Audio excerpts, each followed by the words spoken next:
Senhoras, senhores, queridas irmãs, queridos irmãos espiritistas, caras amigas, caros amigos internautas que nos acompanham através da Web TV Mansão do Caminho e por outros veículos da comunicação social, formulamos votos de muita paz. Allan Kardec, o ínclito codificador da doutrina espírita, dedicou toda uma parte do Livro dos Espíritos, a parte terceira, às leis morais que são determinadas pela divindade.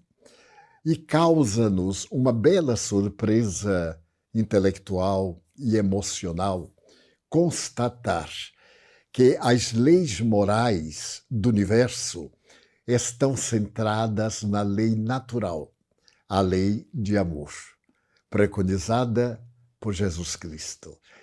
Através da lei de amor, o eminente mestre, o grande pedagogo, o professor Rivaio, agora na investidura do seu pseudônimo Allan Kardec, estabelece a lei de destruição, mas também a lei de progresso, a lei do trabalho, enfim, ele busca 10 leis que, se a justiça terrestre se detivesse alguns minutos a examiná-las, elas corresponderiam a todas as necessidades humanas e solucionariam quaisquer questões jurídicas, penais, sociais, aplicando-se a resposta da lei de amor. Este introito para referir-me a uma das suas questões, a de número 742 do Livro dos Espíritos. Allan Kardec era um homem pacífico e pacificador. Era educador emérito. Ergueu em Paris 2 educandários, que não tiveram a sorte da grande recepção da sociedade de então, porque estavam sendo lançadas as bases da nova pedagogia, a pedagogia de Henrique Pestalozzi, de quem Allan Kardec fora discípulo bem-amado. E, naturalmente, essas instituições pedagógicas não receberam aplauso generalizado, embora mais tarde, por volta de 1858, o notável administrador da França, que era o grande herdeiro de Napoleão Bonaparte, o imperador Napoleão III, convidou Allan Kardec para ir ao Palácio de Tuileries, hoje é o Louvre, porque ele tinha algumas perguntas a fazer. Perguntas que se derivaram de sessões espíritas mediúnicas realizadas ali em Palácio, com o médium Daniel Dengler-Hume, quando, em materializações memoráveis, em abril de 1851, e um ano depois, porque nesse ínterim, Daniel havia informado que os espíritos deram-lhe este período para descanso das suas faculdades, principalmente de materialização. E como o imperador era também um prestidigitador, gostava desses truques, então em muita moda, diante dos fatos notáveis com Daniel, ele ficou impressionado e os confirmou. Assim escreve a princesa de Metternich, de Viena, em uma carta à sua irmã, que ficara na capital da Áustria. Ela e o príncipe de Metternich, famoso pelas suas experiências científicas, participaram, a convite do imperador, das reuniões de Daniel. E ela tiveram a oportunidade de segurar uma concertina e os espíritos tocarem, movimentando-lhe as mãos. Então, o imperador tinha interesse, agora que Allan Kardec se tornara célebre pela apresentação do Espiritismo, de saber, afinal, em quais pilares ele colocava as suas observações. e é impossível sabermos o que conversaram, mas se pode deduzir, porque o imperador ficou tão impressionado que o convidou posteriormente para um novo encontro em palácio. E é interessante porque o palácio, portanto, o Louvre, está muito próximo relativamente da passagem de Santana, onde residirá Allan Kardec mais tarde ao primeiro encontro. É interessante notar que ele teve um cuidado excepcional. Ao examinar as leis morais, ele se preocupou com a guerra e fez uma pergunta direta aos espíritos: o que é que leva o homem à guerra? E os espíritos responderam: preponderância da natureza animal sobre a natureza espiritual e predomínio das paixões inferiores. É uma resposta filosófica baseada na psicologia dos conflitos humanos, porque nós temos conflitos, principalmente aquele que se deriva do instinto de sobrevivência. Nós atacamos com medo de ser atacados. E é nisso que vai surgir a primeira emoção da criatura humana em plena caverna. Ele vai sair desse instinto primário, comer, fazer sexo e dormir, para a primeira emoção, que foi o medo, segundo os antropólogos modernos. Foi o medo que lhe define os rumos do discernimento, da razão, da lógica. Muito bem. Então, Allan Kardec medita na predominância da nossa natureza animal, porquanto os impulsos corporais são muito fortes e nem sempre o espírito dispõe de valores para domar as más inclinações.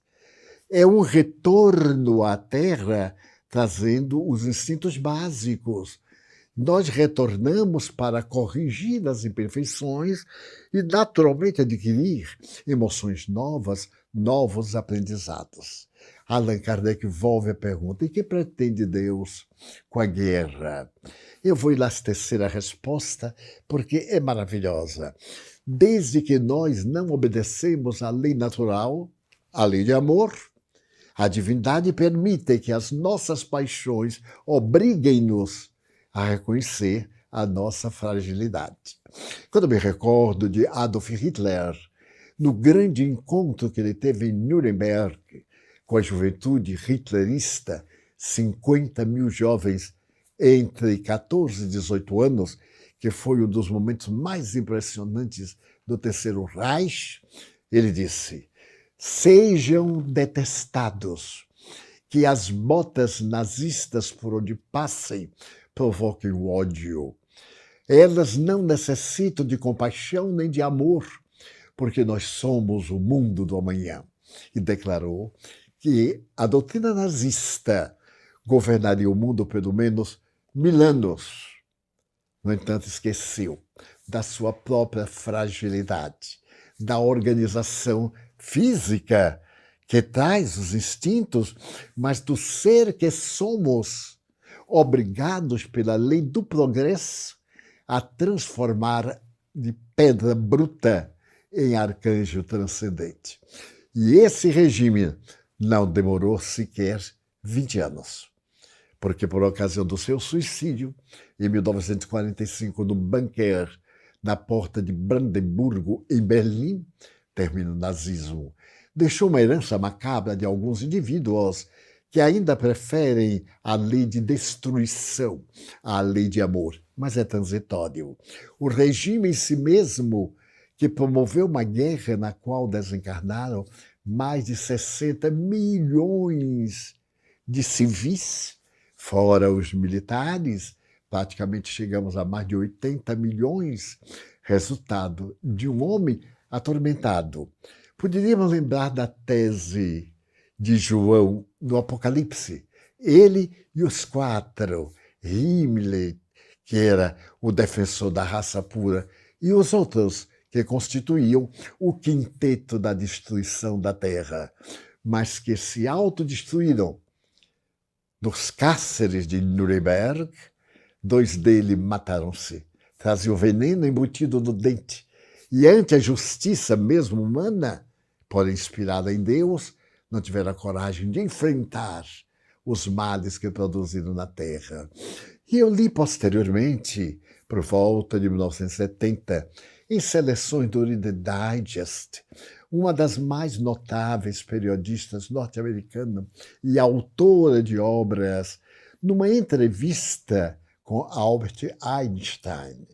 Ela perguntando qual foi a sua emoção ao ver o êxito da primeira bomba atômica sobre Hiroshima no dia 4 de agosto de 1945. E ele então disse, quando me recordo, do projeto Manhattan, que era o da bomba atômica, eu preferia hoje ser um obreiro popular, um encanador, ser um pedreiro, a ser o homem da equação matemática que nos levou a essa trágica calamidade. Essa bomba terrível que destruiu para poder fazer a paz, porque é na guerra terrível que nós sentimos a necessidade da paz e nos rehumanizamos, que nós vamos encontrar o terror do nosso temperamento, quando não está direcionado pelas luzes da lei natural, a lei de amor, proclamada por Jesus. E estive pensando em 2 pequenos fatos que me impressionaram durante todos esses tempos do após-guerra, quando eu era um jovem de 28 anos e a guerra terminava. O primeiro deles foi quando eu li a autobiografia do notável Viktor Frankl. Quando ele escreve desejando ajudar os outros e faz a autobiografia, O Sentido da Vida é o título do livro, ele conta um episódio que, estando já exausto, passou por vários campos de extermínio e sobreviveu, mas ele estava em Auschwitz e não teria a mais mínima possibilidade de sobrevivência. Quando chegou uma notícia que os nazistas estavam com outro campo muito próximo dali. E esse campo era para que os homens mais fortes, os que ainda tinham resistência, para lá fossem, a fim de esperar o fim da guerra. E ele foi um dos elegidos, daqueles últimos fantasmas que respiravam em Auschwitz. Então, ele foi para a estação, ali mesmo no campo. E quando ele ia entrando no trem, um homem de meia idade, polonês, ele falava também polonês, com muita dificuldade, tentou dizer em alemão, tenha piedade de mim. Você é jovem, eu já comecei o declínio da vida. Esse é o meu momento de paz. Os alemães nos estão dando a chance de ir para o outro campo para poder sobreviver. Dê-me o seu lugar no trem. Pedi-lhe a vida. E este notável Frankl lembrou-se de Jesus. E aquele que der a sua vida por mim, tê-la ganho. Mas ele também era jovem. O homem dizia, eu tenho família em Varsóvia. Provavelmente sobreviverá. A guerra está terminando. E chorava de joelho. E ele, naquele subir, empurrado pelos outros, ele recuou e deixou o estranho entrar em seu lugar. O estranho entrou, se aproximou do vidro da janela e agradeceu-lhe. O trem partiu. Os que ficaram, naturalmente, era a câmara de gás que os esperava. Estava desesperado nesse momento, quando, ao cair da tarde, chega a notícia. Aquele trem foi diretamente para uma câmara de gás. E todos, sem exceção, morreram. Ele então compreendeu Jesus. E apesar de continuar algo agnóstico, ele respeitava que Jesus foi o homem que conseguiu o estado luminoso, isto é, a plenitude, o estado luz, o estado búdico, o estado crístico, a transcendência do self sobre as exigências do ego. Ele fala sobre Jesus como modelo, assim como disseram os espíritos a Allan Kardec. Qual o nosso modelo e guia? Questão 625 de O Livro dos Espíritos. E eles redarguiram na mais sintética frase da filosofia universal: Jesus. Era um dissílabo. Nas traduções em espanhol tem ved a Jesus.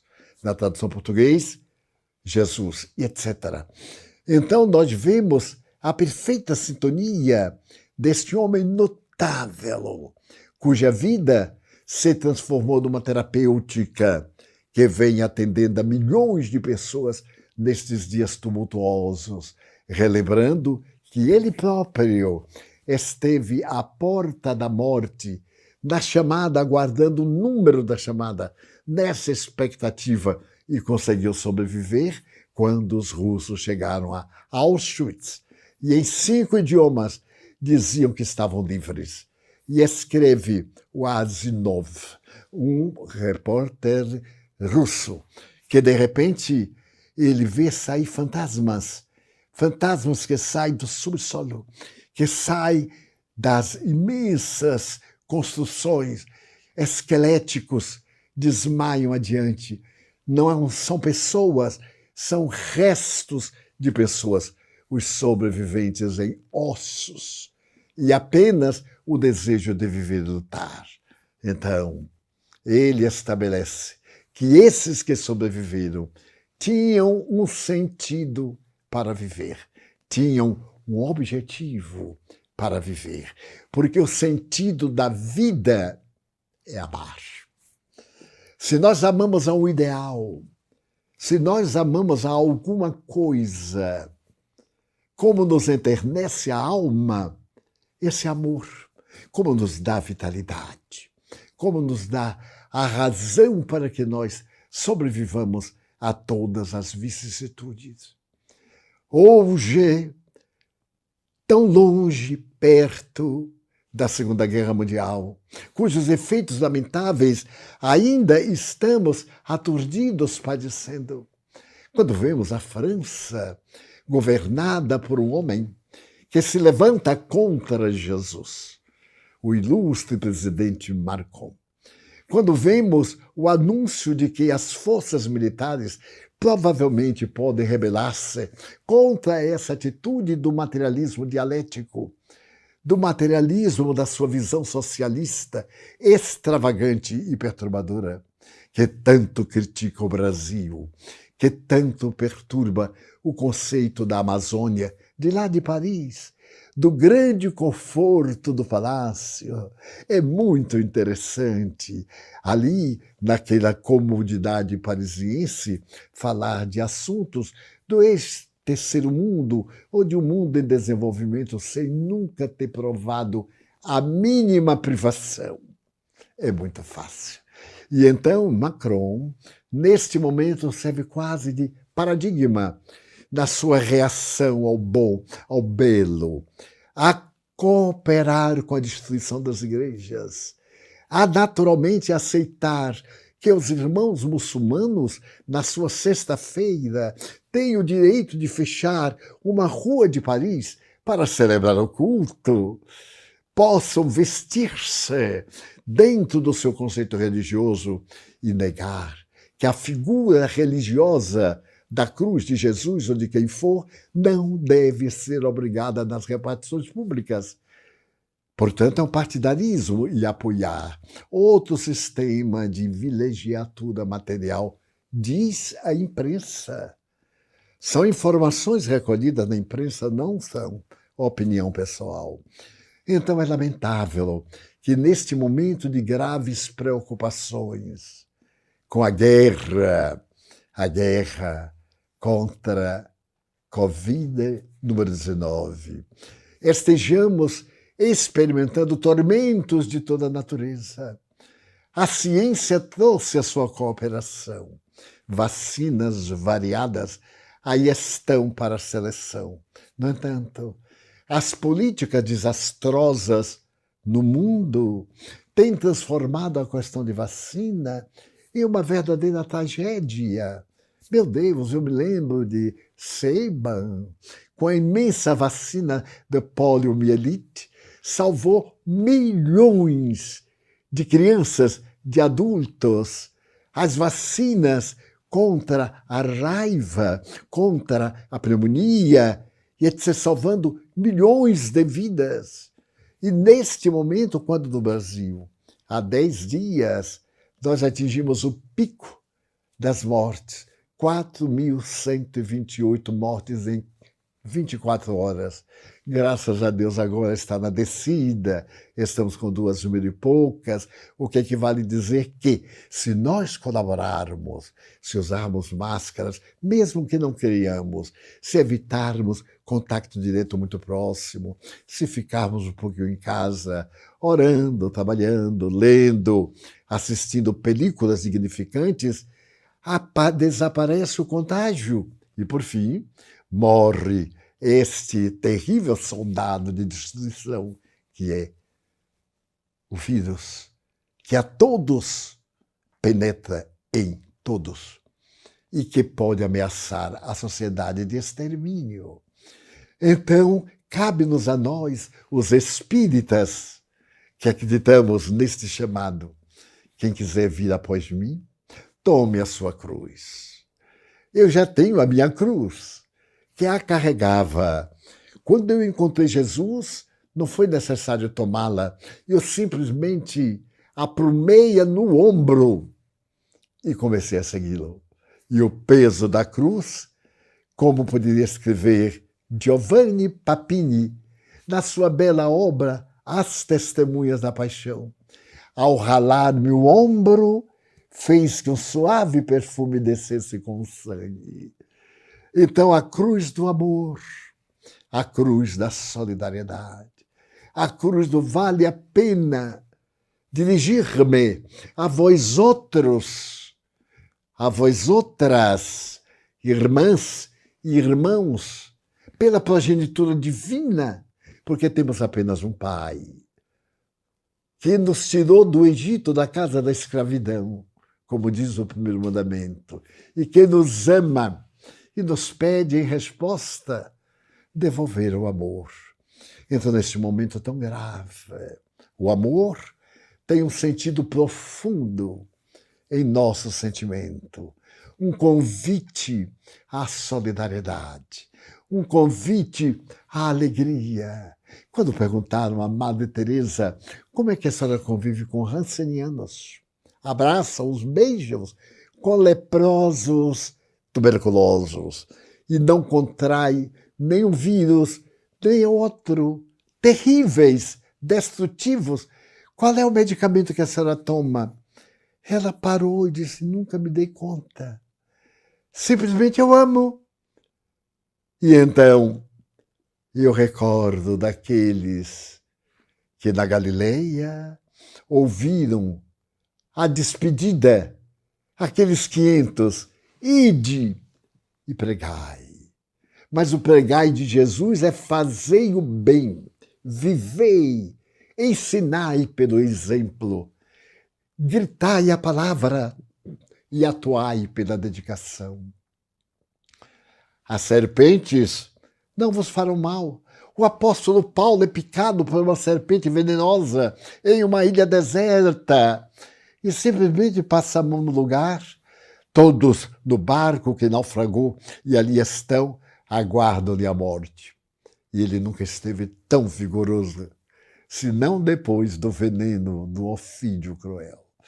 Então nos lembramos de todos aqueles que deram a sua vida ao apostolado sublime da fraternidade.